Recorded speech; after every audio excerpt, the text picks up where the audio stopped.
Nah, sebenarnya kalau di Indonesia sendiri, gimana sih tingkat kepercayaan masyarakat tuh terhadap korban kalau misalnya korban tersebut benar-benar dilecehkan gitu? Nah, Eh, oke deh. Kan misalnya pelecehan seksualnya terjadi nih dok. Kan kayak banyak banget nih kasus yang setahu Tata sama pasti listener juga tahu nih kayak sebenarnya pelaku itu tuh menyalahkan korban kayak tadi yang kita bahas tadi kan.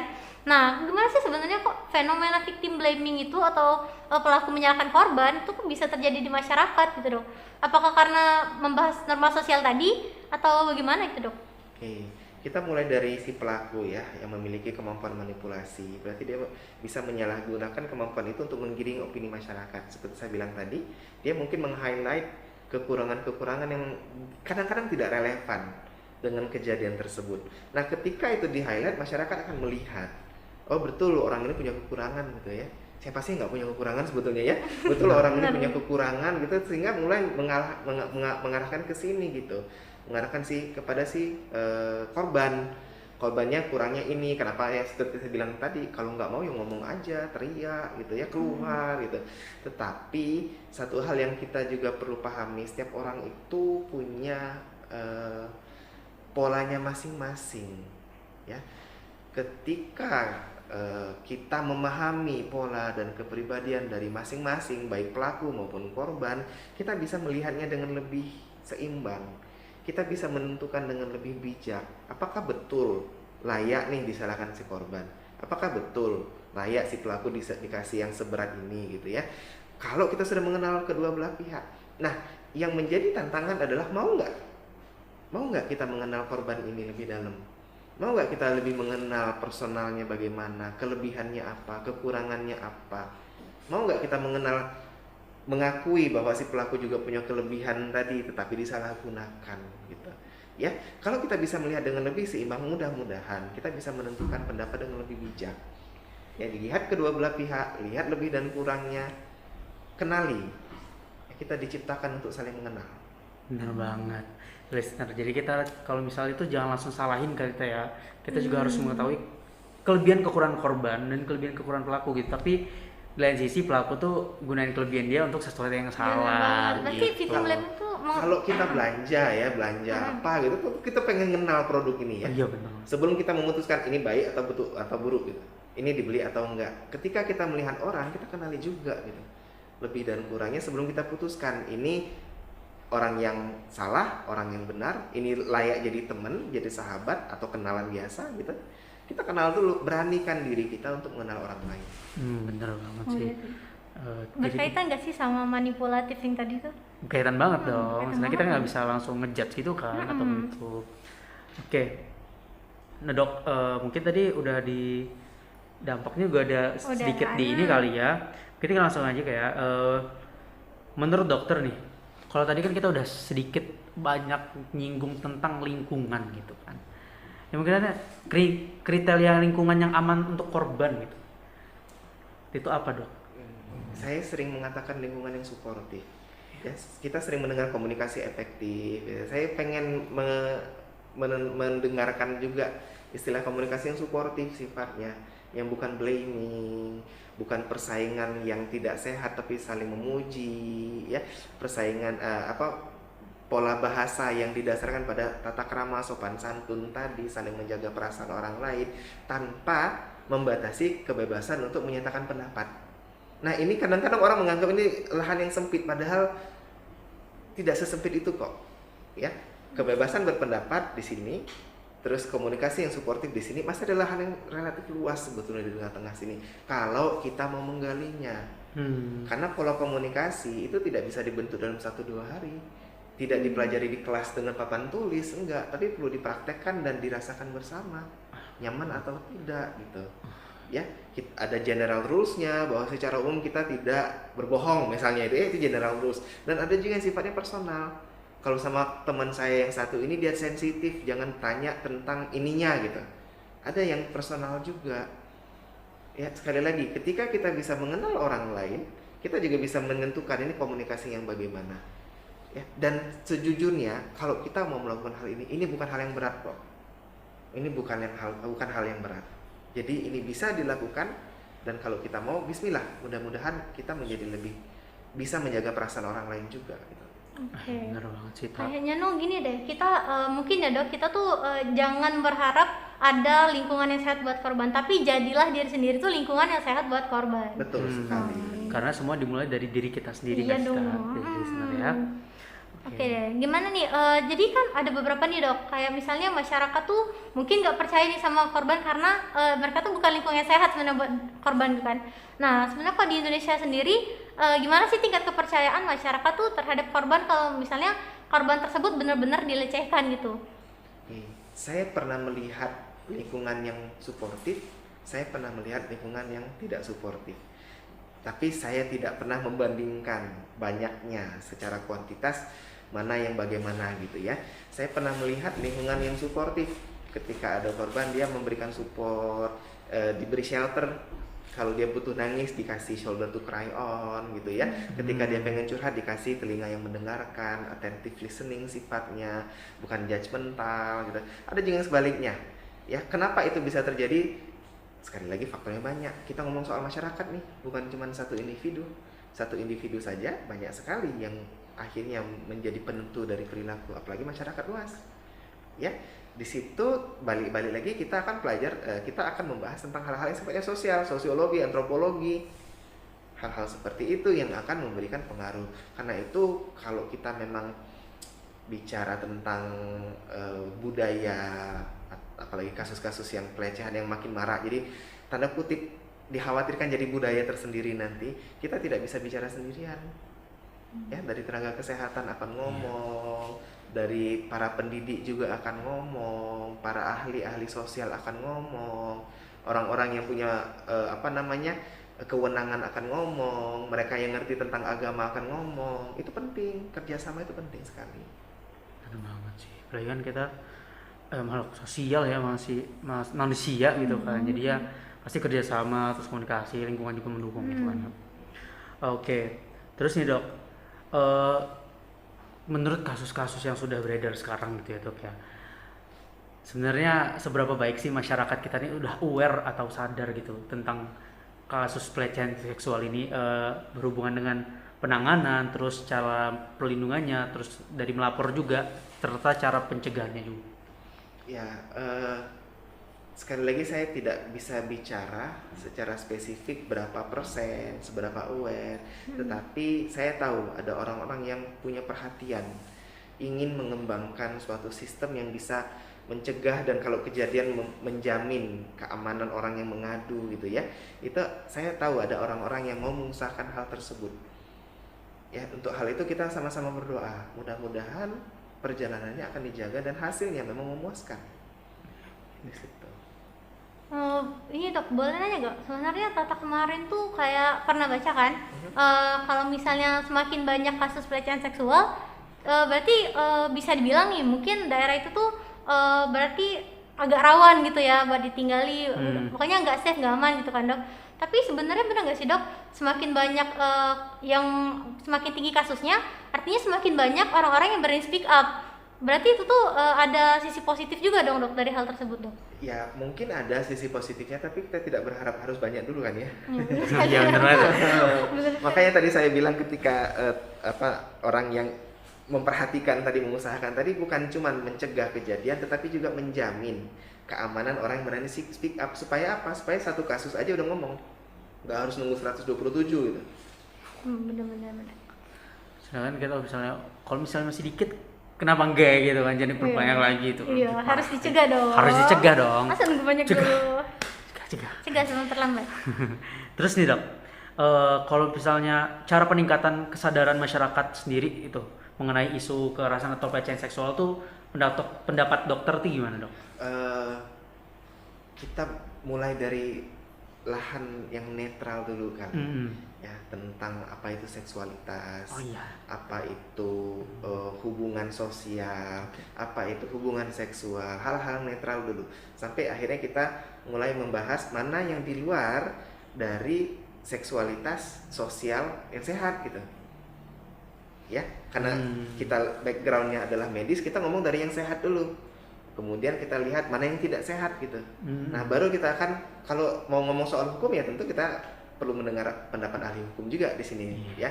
Tetapi tadi ketika ada ketidaknyamanan itu sudah mulai siap-siap untuk mencari tahu lebih dalam gitu. Ada apa sebetulnya itu ya. Jadi cara kita mengedukasi masyarakat mulailah dari yang sederhana, dari yang netral dulu, dari yang semua orang tahu, semua orang sudah paham dari pelajaran biologi ketika SD, SMP, SMA gitu misalnya ya. Dia sudah tahu tentang sistem reproduksi, dia sudah tahu tentang dorongan-dorongan, sampai ke yang lebih spesifik mulai mengarah ke sana. Hal seperti ini adalah bagian atau subjek edukasi yang memang perlu sebetulnya untuk disampaikan. Kenapa? Supaya yang pemalu tadi tahu bahwa dia boleh ngomong.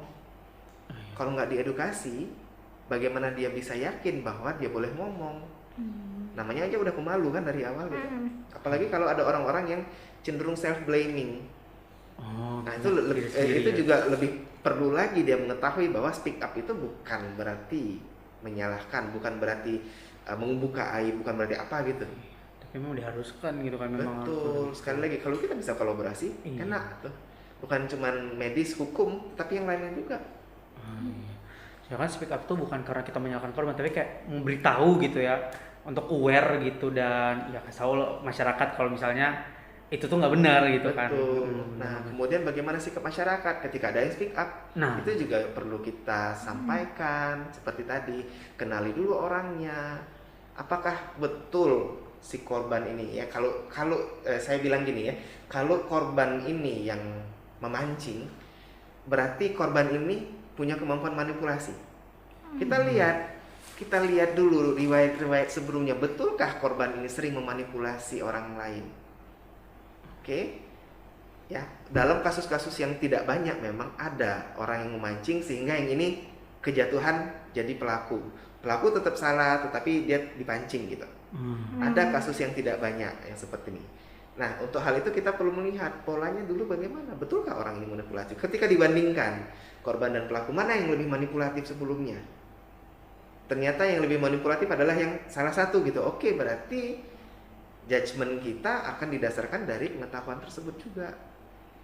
Ya, itu judgement yang sifatnya sosial deh. Nah, ketika judgement yang sifatnya formal, itu di luar kendali kita, di luar kuasa kita. Kita harus mengakui pihak yang berwenang yang punya wewenang tersebut.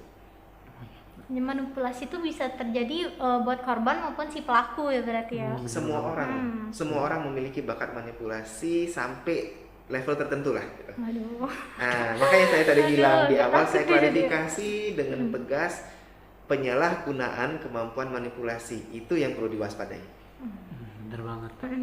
Serem banget sih kalau kita udah ngomongin manipulasi gitu kayak aduh. Apalagi kan kata dokter tadi semua orang tuh punya ya, tapi dengan tingkat yang berbeda-beda kan gitu. Dengan tingkat yang berbeda-beda. Dengan kecenderungan menggunakan yang berbeda-beda. Orang memilikinya. Nah, kan dokter tadi tuh udah ngebahas nih tentang misalnya kita tuh mengenalinya tuh dari misal pelajaran biologi, mungkin baru naik ke yang spesifik kan dok. Nah berarti cara untuk memperkenalkan sex education tuh dari yang proper dan efektif tuh mungkin dari pelajaran-pelajaran seperti itu dulu ya dok ya? Salah satunya dari situ, tapi juga jangan lupa ada comfort of family ya. Di dalam keluarga juga bisa diajarkan sebetulnya. Ya dari hal yang sederhana gitu ya, tentang tanda-tanda maturitas seks sekunder itu. Kadang-kadang murid tuh malu loh mau nanya sama guru, apalagi sama teman, walaupun temannya lebih duluan pengalaman. Dan lebih mudah untuk bertanya tuh sebetulnya itu adalah kepada orang tua kan ya. Ketika kita sudah biasa bercerita tentang hal-hal, ketika seseorang sudah biasa curhat dengan ibunya, dengan bapaknya tentang hal yang seperti ini juga mudah untuk ditanyakan. Dan ibu dan bapaknya tentu sudah duluan laki balik kan ya, jadi sudah tahu apa yang harus dijawab. Itu betul. Punya amunisi untuk menjawabnya gitu ya. Jadi kita kerjasama, keluarga memberikan, dari sisi formal institusi pendidikan juga memberikan sex education. Di luar dari situ masyarakat juga sudah mulai menyampaikan, mungkin tokoh-tokoh masyarakat juga membahas hal-hal terkait dengan naluri kita yang alamiah ini ya, dengan dalam konteks yang aman gitu, disampaikan dalam suatu ceramah kayak bisa juga gitu, soal agama pun bisa, campaign gitu. Jadi banyak sih sebenarnya kalau misalnya untuk mengedukasi masyarakat kita tuh banyak cara mungkin ya nggak harus di kelas tuh nggak juga ya Taya. Memang di luar kelas tuh banyak gitu kan dengan cara campaign mungkin ceramah kata dokter tadi. Bener mungkin ya. banget. Oke. Terus ada gak sih dok cara bagi kami semua nih, kan aku terus Tata juga itu kan mahasiswa ya, dari kami sendiri gitu, apa sih yang harus kami lakukan biar bisa meminimalisir kasus pelecehan seksual ini? Together Together better together we better together we stand ya. together we stand. Jadi kita berdiri bersama-sama deh ya, mahasiswa dengan sesama mahasiswa, dengan dosen, dengan tenaga pendidikan, dengan semua elemen-elemen sivitas akademika ini, kita berdiri bersama-sama ya, kita saling mengenal, saling memberi support, seperti tadi memelihara komunikasi yang suportif ya, bukan sekedar efektif tetapi suportif, sehingga kita merasa nyaman berada di sini gitu. Sekarang kalau kita ini deh ya, sedikit analogi, kalau kita dapat kena semprot oleh orang gitu, kalau kita kena semprot sendirian lebih tidak enak, tapi kalau kita rame-rame walaupun tetap tidak enak tapi berkurang. Jadi together we stand. Jadi ketika ada kejadian yang tidak menyenangkan dan kita tidak sendirian, itu lebih mudah. Kita bisa klarifikasi, bener gak sih saya ngerasa kayak gini, apa saya yang terlalu sensitif ya, atau memang beneran orang itu ngomongnya kurang pas topiknya gitu ya. Kita bisa klarifikasi, kita bisa curhat, kita bisa saling bertukar perasaan dan bertukar pikiran ya. Jadi together we stand yang pertama itu.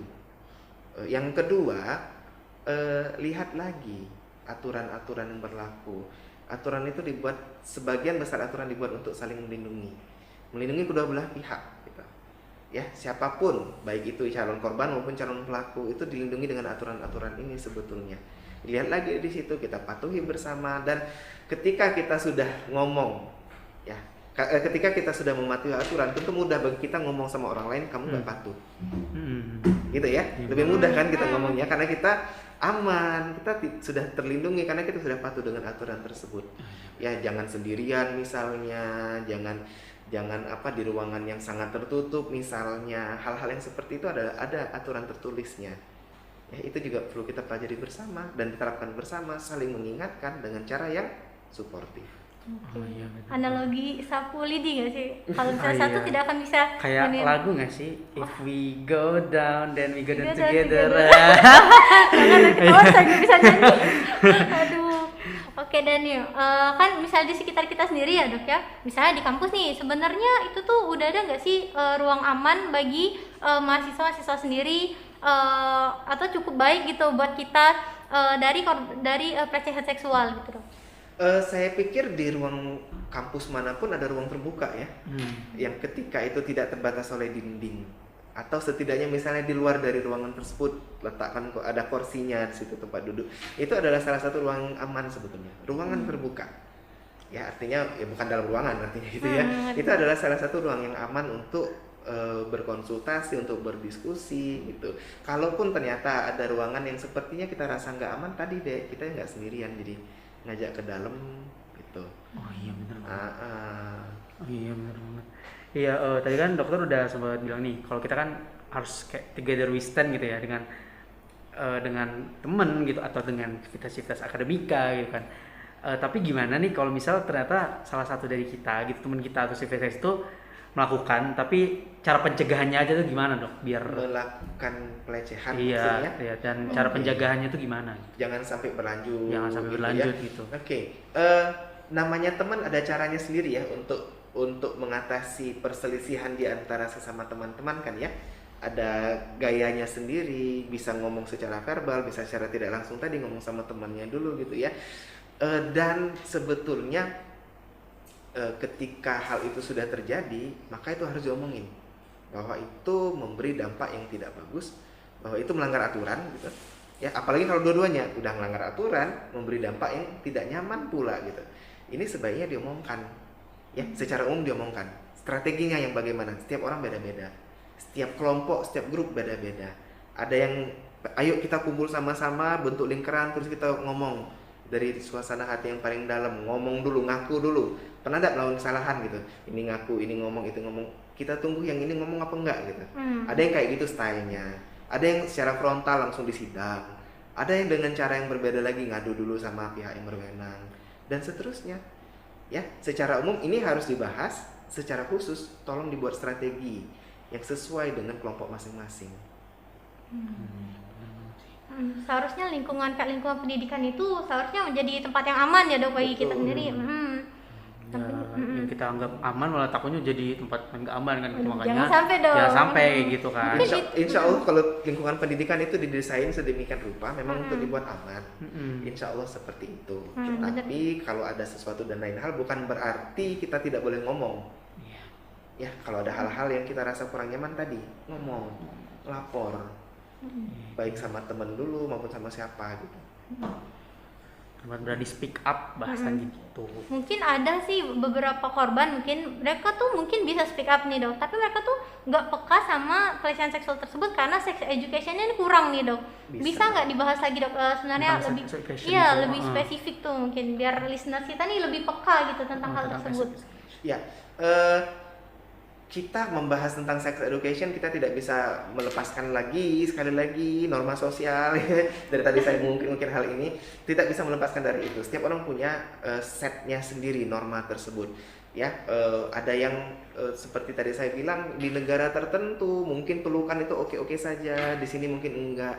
Karena itu sex education didesain sedemikian rupa supaya juga menginkorporasikan norma-norma tersebut.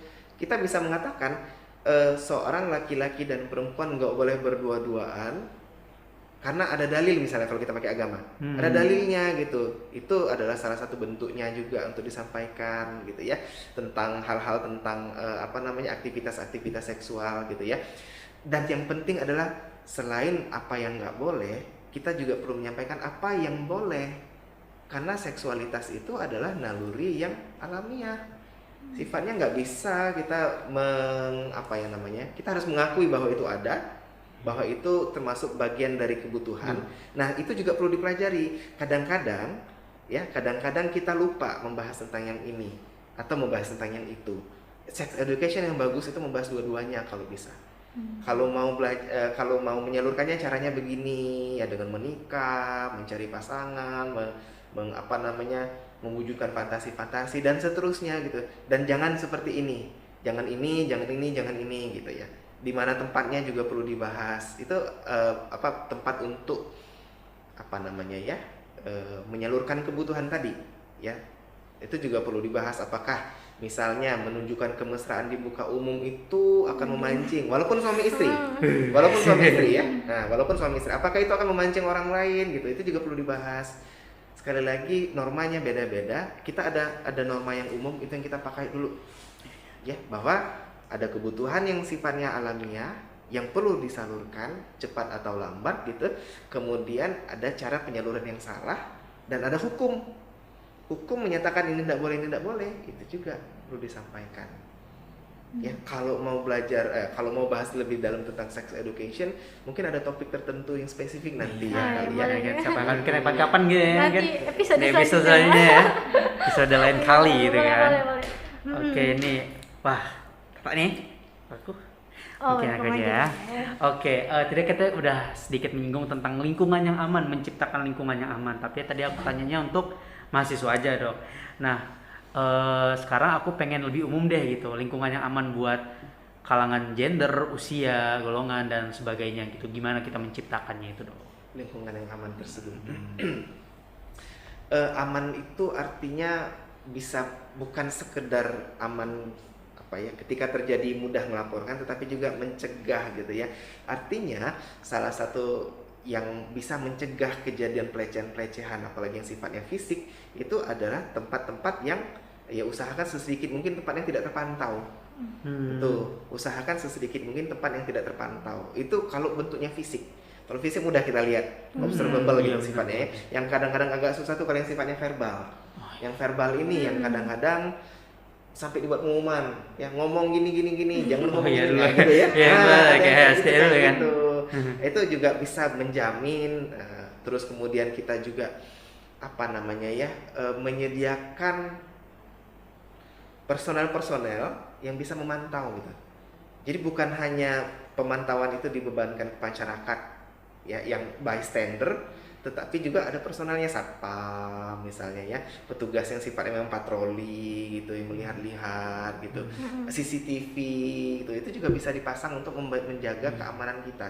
Tinggal kadang-kadang masyarakat itu juga butuh privacy kan ya. Tentu nggak benar bisa banget. kita pasang CCTV di mana-mana. Iya, Satpam nggak Iya, bisa masuk ke nggak bisa, daerah-daerah iya. tertentu.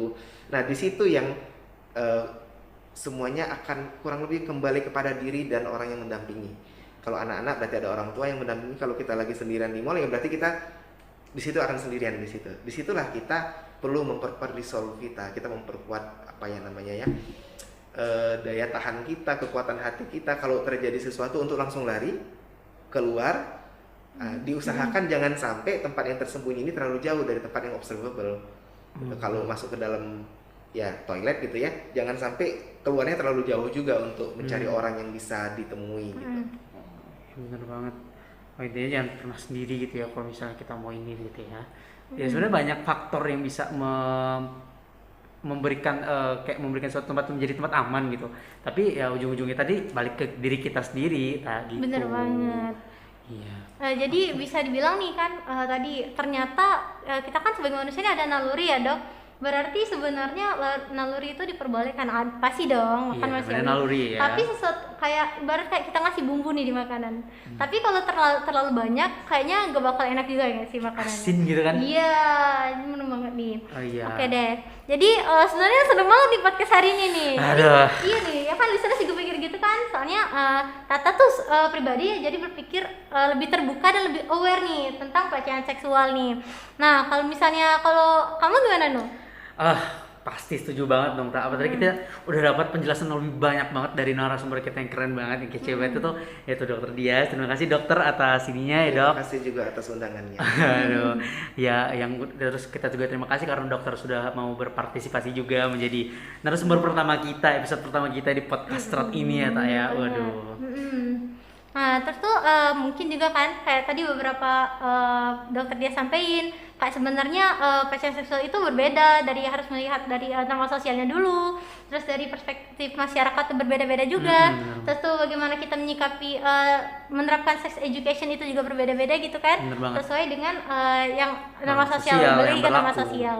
Bener banget. Nah, terus kita juga sebagai korban juga sangat hati-hati sebelum kita mungkin kita sebelum menjadi korban lebih baik kita mencegah.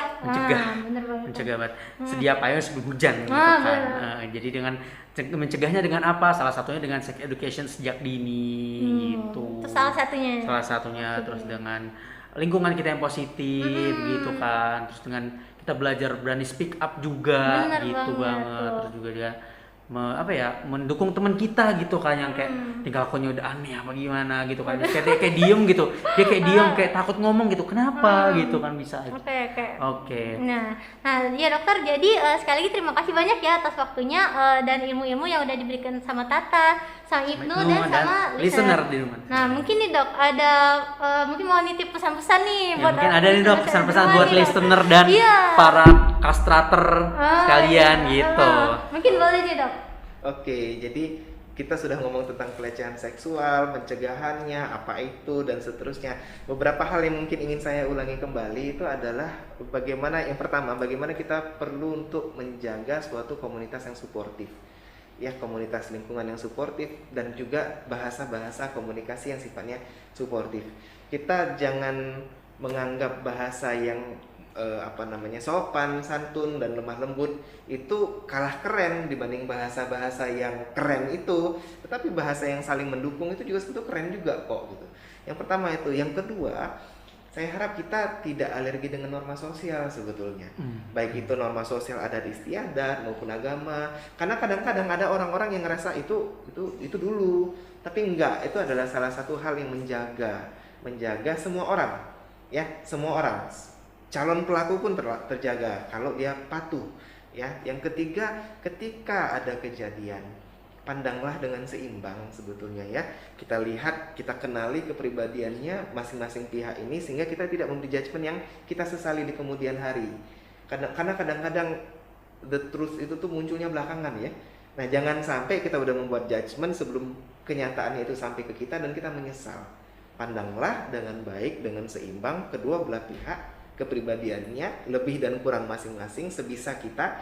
Dan kalau memang pun kita ingin memberikan judgement, kalaupun perlu dalam hati dulu, judgementnya dalam hati dulu, disimpan dulu, biar yang berwenang yang nanti memberikan judgement yang lebih formal. Saya pikir itu yang bisa saya sampaikan. Oh, terima kasih dok. Mudah-mudahan Begitu bermanfaat. listeners. Jadi mungkin menurut dokter tadi yang pertama itu normal sosial ya dok ya, terus juga lingkungan ya dok ya, sama kita tuh jangan misalnya ada sebuah kejadian juga jangan memandang dari satu sisi aja gitu, harus memahami gitu. Waduh, baik, terima kasih dok ya atas masukannya sama sarannya. Waduh, nggak kerasa nih kita udah penghujung acara nih tak. Waduh, sedih nggak sih? Sedih banget. Padahal kayak seru banget gitu ininya. Seru banget ya, tapi ya kalau kelamaan nanti malah jadi nyaman lagi kan. Bahaya dong. Bahaya kalau jadi nyaman. Iya. Oke, mungkin aku tuh sekian dulu kali ya dari kita. Mungkin sekian dari aku, Ibnu, dan rekan aku. Tata. Kami berdua pamit undur diri dan sampai jumpa di episode podcast Rat selanjutnya. Baik dok, terima kasih dok ya Terima kasih, atas Dok. ini dok. Atas undangannya.